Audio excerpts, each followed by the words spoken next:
ابتداء رب دلیل کے بابرکت نام سے جدل کے بے شک جانتا ہے. دیکھیں اس وقت ایک بہت ہی پیارا اور خوشگوار واقعہ ہمیں جو نا وائرل ہو رہا ہے سوشل میڈیا پر. وہ ہے محمد عامر کے نام سے، وہ جو لیبیا کا رہائشی ہے محمد عامر. دیکھیں جب اللہ پاک کسی کے لیے رحمت کے دروازے کھول دیتا ہے نا، تو انسان کی غیب سے مدد کب ہو جاتی ہے انسان کو پتہ نہیں لگتا. تو یہ اللہ پاک کا ایک اور شاہکار آپ دیکھ سکتے ہیں. ویسے تو اللہ پاک قرآن میں فرماتا ہے وَبِأَيِّ آلَاءِ رَبِّكُمَا تُكَذِّبَانِ، تم اپنے پروردگار کی کون کون سی نعمت کو جھٹلاؤ گے. تو ان نعمتوں میں سے یہ نعمت بھی ہے کہ اس وقت جو عامر کا جو جہاز تھا وہ جا رہا تھا، لیکن کچھ ان کے نام میں مسئلہ ہونے کی وجہ سے جو نا اس کو ایئرپورٹ پہ روک لیا گیا. اور اس کو روکنے کے بعد اس کو یہ کہا گیا کہ بھائی اب آپ نہیں جا سکتے، آپ ٹریول نہیں کر سکتے، تو آپ کا جہاز چلا جائے گا. تو الفاظ محمد عامر کے آپ الفاظ چیک کریں تو اس نے یہی کہا کہ نہیں، میں یہاں سے خالی ہاتھ یعنی واپسی نہیں جاؤں گا. جاؤں گا تو میں مکہ ہی جاؤں گا، حج پہ جاؤں گا، اور میں واپسی گھر نہیں جاؤں گا. تو اللہ پاک نے جب انسان کے حوصلے بلند ہوتے ہیں، اللہ پاک اس کے منہ سے جو نا الفاظ وہ بالکل وہ نکالتا ہے کہ جو پتھر پہ لکیر والے الفاظ ہوتے ہیں. تو ایسا ہی ہوا. کچھ دیر گزری، جو نا جہاز نکل چکا تھا وہاں سے.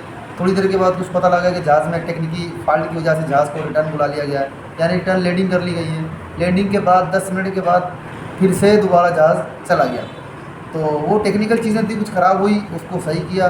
اس کے بعد جہاز دوبارہ رن وے پہ آ کر اور جہاز نے اڑان بھر لی.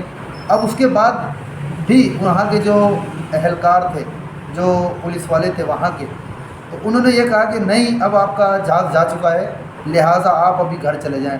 تو اس کا ایمان اور کامل دیکھیے اس کا کہ عامر کا، کہ اس کو اللہ پہ بھروسہ، اس کو بولتے ہیں ایمان کی طاقت.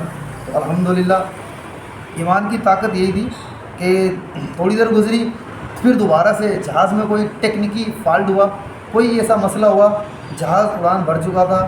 جہاز 15 یا 20 منٹ یا آدھے گھنٹے بعد سے واپسی ٹیک آف ہو چکا تھا رن وے پہ. پھر سے اس کو لینڈنگ کرائی گئی.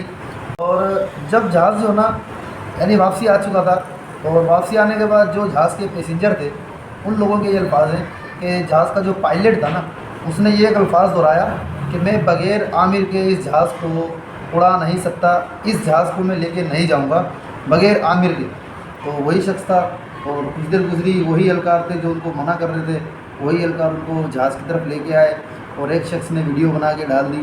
تو دیکھیں اللہ پاک انسان کو ہر ایک چیز پہ سمجھاتا ہے، بجھاتا ہے، لیکن ہم لوگوں کے جو نا ذہن و گمان میں وہ چیزیں نہیں آتی ہیں. اس ٹائم میں اسی بات پہ جو نا ہمارے حکمرانوں کو کہنا چاہوں گا یہ بات کہ چھوڑ دیں ساری چیزیں، چھوڑ دیں ساری انا، سب کچھ ایک طرف بھلا کر صرف اور صرف ملک پاکستان کے لیے اور ملک کے پاکستان کے عوام کے لیے خدا را سوچ لیں.